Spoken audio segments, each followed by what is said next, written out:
ಮೀನುಗಾರಿಕೆ ನಂಬಿ ಜೀವನ ಸಾಗಿಸುವ ಮೀನುಗಾರರಿಗೆ ಒಂದಲ್ಲ ಎರಡಲ್ಲ ಸಾಕಷ್ಟು ಸಂಕಷ್ಟಗಳಿವೆ. ಪ್ರತಿ ವರ್ಷ ಪ್ರಕೃತಿ ವಿಕೋಪವನ್ನ ಎದುರಿಸಬೇಕು.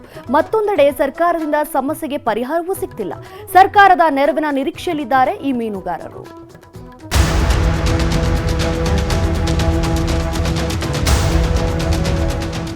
ಡೀಸೆಲ್ಗೆ ಸಬ್ಸಿಡಿ ಕೊಡಬೇಕು ಅನ್ನೋದು ನಿನ್ನೆ ಮೊನ್ನೆಯ ಕೂಗಲ್ಲ.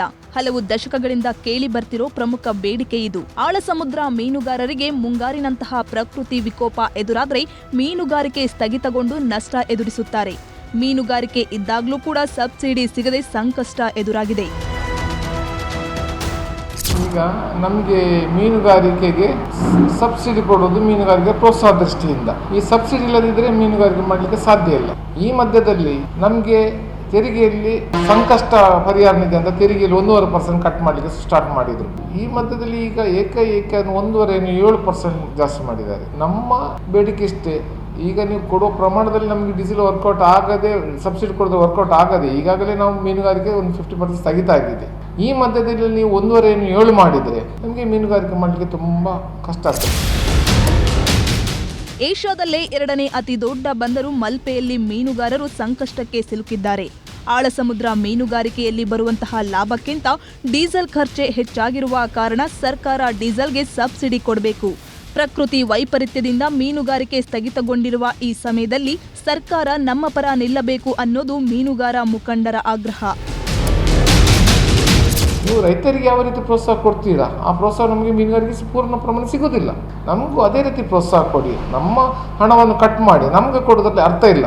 ಅದಕ್ಕೋಸ್ಕರ ಸರ್ಕಾರ ಅದು ಕೊಡಬೇಕು, ಮೀನುಗಾರಿಕೆಗೆ ಪ್ರೋತ್ಸಾಹ ಕೊಡಬೇಕು. ಯಾಕಂತ ಹೇಳಿದ್ರೆ ಮೀನುಗಾರ ಪ್ರೋತ್ಸಾಹ ಕೊಟ್ಟರೆ ನಮ್ಮದು ಕರಾವಳಿಯ 3 ಜಿಲ್ಲೆ ಮೀನುಗಾರಿಕೆ ಪ್ರಧಾನ ನಮ್ಮ ಆರ್ಥಿಕ ಇದರ ಮೇಲೆ.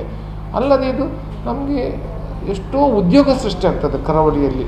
ಈ ಎಲ್ಲ ವಿಷಯವನ್ನು ಮನಗಂಡು ಮೀನುಗಾರಿಕೆಗೆ ಪ್ರೋತ್ಸಾಹ ಕೊಡಿ. ಪ್ರೋತ್ಸಾಹ ಕೊಟ್ಟರೆ ಅಷ್ಟೇ ಪ್ರಯೋಜನ ಇಂಡೈರೆಕ್ಟ್ ಆಗಿ ಸರ್ಕಾರಕ್ಕೆ ಸಿಗ್ತದೆ. ಮೀನುಗಾರಿಕೆಯನ್ನ ಸರ್ಕಾರ ಕೃಷಿ ಎಂದು ಪರಿಗಣಿಸುತ್ತದೆ. ಕೆಲವೊಂದು ಸಬ್ಸಿಡಿ ಸೇರಿದಂತೆ ಕೆಲವು ಸಹಾಯವನ್ನೂ ಮಾಡುತ್ತದೆ. ಆದರೆ ಮೀನುಗಾರಿಕೆಯಿಂದ ಸರ್ಕಾರಕ್ಕೆ ದೊಡ್ಡ ಮಟ್ಟದ ಆದಾಯ ಬರ್ತಿದೆ. ತೆರಿಗೆ ಏರಿಸುವುದು ನಮ್ಮ ಮೇಲೆ ನಿರ್ಲಕ್ಷ್ಯ ಭಾವನೆ ತೋರುತ್ತದೆ ಅನ್ನೋದು ಮೀನುಗಾರರ ಆಗ್ರಹ. ಗಣೇಶ್ ಸೈಬ್ರಕಟ್ಟೆ, ನ್ಯೂಸ್ 18 ಉಡುಪಿ. ಕನ್ನಡಿಗರ ಮೆಚ್ಚಿನ ನಿಮ್ಮ ನ್ಯೂಸ್ 18 ಕನ್ನಡ ಈಗ ವಾಟ್ಸ್ಆಪ್ನಲ್ಲಿಯೂ ಲಭ್ಯ. ಕರ್ನಾಟಕ ಮತ್ತು ದೇಶ ವಿದೇಶದ 360 ಡಿಗ್ರಿ ಸುದ್ದಿ ವಿವರವನ್ನ ನೀವು ನಿಮ್ಮ ಕೈ ಬೆರಳುಗಳಲ್ಲಿಯೇ ಪಡೆಯೋದಿಕ್ಕೆ ಈ QR ಕೋಡ್ ಅನ್ನು ಸ್ಕ್ಯಾನ್ ಮಾಡಿ. ನಮ್ಮ ಚಾನೆಲ್ ಅನ್ನು ಫಾಲೋ ಮಾಡಿ, ನೋಟಿಫಿಕೇಶನ್ ಆನ್ ಮಾಡಿ.